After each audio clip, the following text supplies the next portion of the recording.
unlikely hero of India, Saint Francis Xavier. How far would you go to serve God?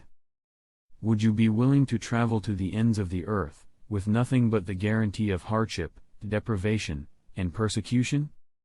Today's feast celebrates the life of Saint Francis Xavier, the patron saint of missionaries and missions, who led an unlikely life of adventure and heroism, full of unexpected twists and turns, taking the faith to the ends of the earth. Born in 1506 to a noble Navarrese Basque family, Francis grew up in a land racked with war. Wedged between the growing imperial powers of Castile-Aragon, Spain, and France, Navarre seldom knew peace during Francis' childhood. As a member of the nobility, Francis was expected to lead a warrior's life along with his father and brothers. But at the age of 10, Francis' life took its first dramatic and tragic turn. His father died, his homeland kingdom of Navarre was defeated by Spain, his brothers were imprisoned, and his childhood home, the castle of the House of Xavier, was almost entirely destroyed.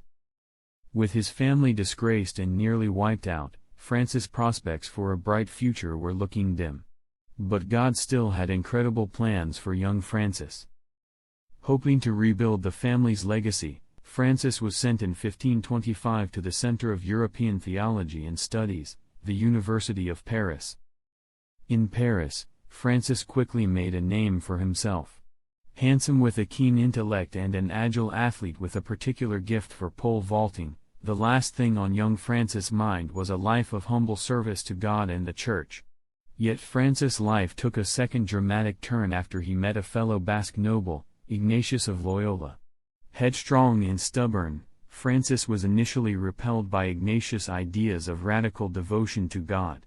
But Ignatius would remind him of Jesus' words in the Bible, "For what doth it profit a man, if he gain the whole world and suffer the loss of his own soul?" Matthew 16:26. Inspired by Ignatius' piety and fervor, Francis finally decided to dedicate his life to the service of God. In 1534, along with Ignatius and 5 others, Francis took vows of poverty, chastity, and obedience in a chapel at Montmartre in France. Francis would later hear of the even more mysterious and closely guarded nation of China, and here, too, he decided to bring the word of God. But before he could find a way into China's heartland, Francis got sick and died in 1552, while on the Chinese Shangchuan island. Now considered one of the greatest of all the Church's missionaries, Saint Francis Xavier proved that one life lived in complete trust in God can transform an entire continent and the whole world.